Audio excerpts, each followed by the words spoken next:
I never imagined I'd find myself standing in my backyard, staring at the mangled remains of my water tower, wondering if this was the end of my quiet suburban existence or the beginning of something far worse. That towering metal structure, once the crown jewel of my quirky DIY projects, was now reduced to a heap of twisted scrap, chopped down like some cruel prank by my neighbor Susan Miller. It wasn't just that she hated the tower, it was that she had no clue what she'd demolished. What she didn't realize was that this wasn't an ordinary water tower.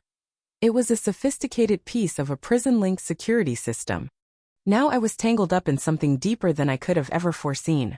The neighborhood still looked peaceful, almost irritatingly flawless, like one of those commercials where families grin over backyard grills and kids pedal bikes without a worry.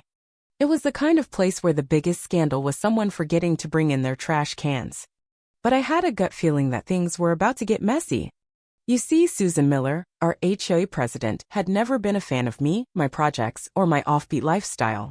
She called my tower an eyesore. I called it a creative way to have some fun. This time, though, it wasn't just about clashing tastes. She didn't just want the tower gone, she wanted it wiped off the map.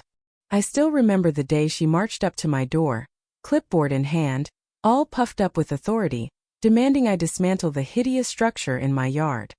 It started innocently enough, with her fake smile and the usual spiel about HOA aesthetic rules. But I could see it in her eyes, she wasn't just there to enforce guidelines. I tried explaining that it wasn't some random hobby gone wild, it had a purpose. It collected rainwater for my garden irrigation. Sure, it wasn't pretty, but what was wrong with a little originality? Her reply oozed disdain. It's ugly, Ryan. Get rid of it. That's when things took a turn. At first, I brushed it off as typical HOA nonsense, another petty power trip. But then the letters started coming. First a warning, then fines, each one more hostile than the last. They threatened lawsuits, even hinted at dragging me to court. Stubborn as I am, I dug in my heels. No way was I letting some HOA tyrant dictate my life, especially when she didn't even get what the tower was for. After weeks of arguing, pleading with her to back off, I went to bed one night thinking I had a little more time to sort it out, maybe appeal again, find a loophole, or even bribe someone. But when I woke up, it wasn't just another calm morning. What I found in my yard was a total nightmare. There among the wreckage lay the crumpled remains of my water tower. And if that wasn't bad enough, something else caught my eye, a small metallic gadget half buried in the debris.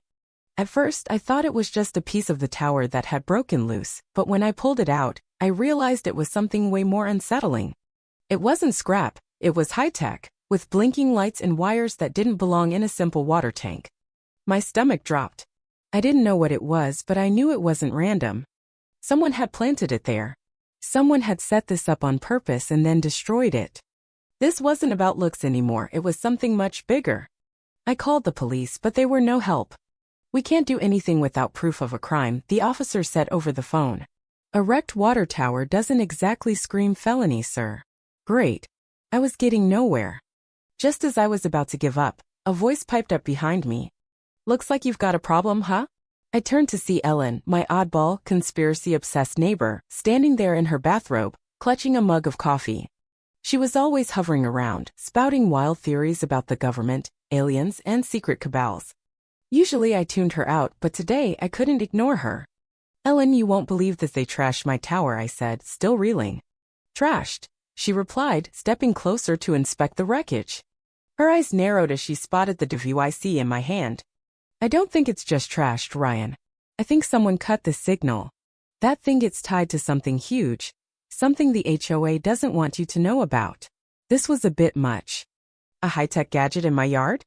A mysterious signal? Was I a pawn in some shadowy plot, or was Ellen actually onto something? She whipped out a little notebook from her robe, scribbling like a madwoman. There's a prison nearby, she said, her eyes gleaming. I've been digging into it, and I think your tower was linked to its security system. Someone didn't want it standing. I could barely process it. A prison security system?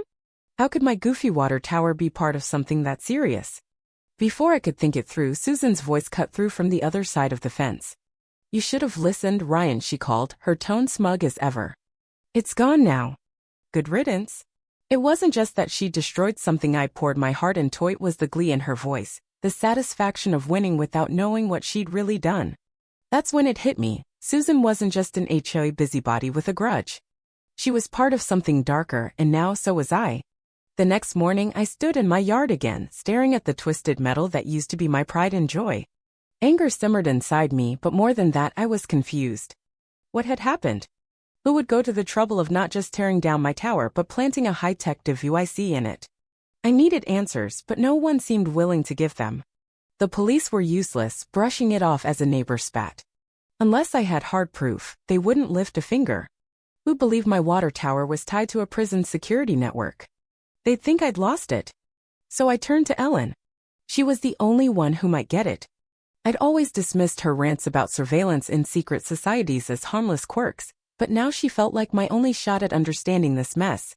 I called her up, laying out everything as calmly as I could, though I was a wreck inside. Ellen, of course, was over the moon. She showed up at my place in her usual chaos mismatched clothes, wild hair, and an energy that screamed either genius or lunacy. She took one look at the wreckage and zeroed in on the ATV, inspecting it like it was the Holy Grail. "This is it," she said, practically buzzing. "I knew it. This system's real. I've been tracking it for months." "What system?" I asked, my voice sharp with frustration. She didn't flinch, too focused on the gadget's blinking lights and weird symbols. "A security system," she said. "They hide them in plain sight, ordinary stuff like this tied to big operations. Prisons, surveillance, you name it." I blinked, trying to keep up. "Wait, are you saying my water tower was part of a prison security network? That's nuts. Why would anyone put that in my yard?" Ellen shrugged, brushing off her hands. "That's the million-dollar question. But I've been watching this area. There's a prison nearby, and weird stuff's been happening. I thought it was a fluke, but now..." She trailed off, staring at the ATV. "A prison?" My stomach twisted. "So you're saying Susan trashed it because what, she didn't like how it looked?" Ellen snorted. "That's just the excuse. Susan's in on it, Ryan. I've seen her around, talking to shady types. She used to work at the prison, you know. She's tied to this. Maybe she's covering something up." I couldn't believe it. Susan, the HOA nag who hated my tower because it was ugly, part of a covert security op? Sounded insane, but it fit. She'd been relentless about getting rid of it. I had to know more, and that meant facing her again. Last time, she'd blown me off, but this wasn't about aesthetics, Anna Marie. It was about a conspiracy bigger than my little neighborhood. Ellen and I spent the day digging into the local prison old reports, anything we could find. There were vague mentions of advanced security systems and odd incidents with surveillance gear. It wasn't much, but it hinted at something massive lurking beneath the surface. By sunset, I knew what I had to do. Confront Susan. I wasn't sure how she'd react, but I couldn't back down. When I rang her doorbell, time seemed to freeze. She answered, her face hard and unwelcoming, like she'd been waiting for me.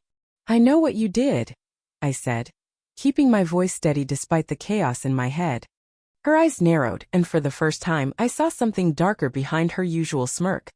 "I don't know what you're talking about," she said, but her tone wavered. "Bull. You trashed my tower, and I think you know why." She smirked tightly. "Maybe I did, maybe I didn't." "Prove it." Her words hit hard. This wasn't just about the tower, it was about what she was hiding. As I walked away, I knew one thing. I wouldn't stop until I had the truth.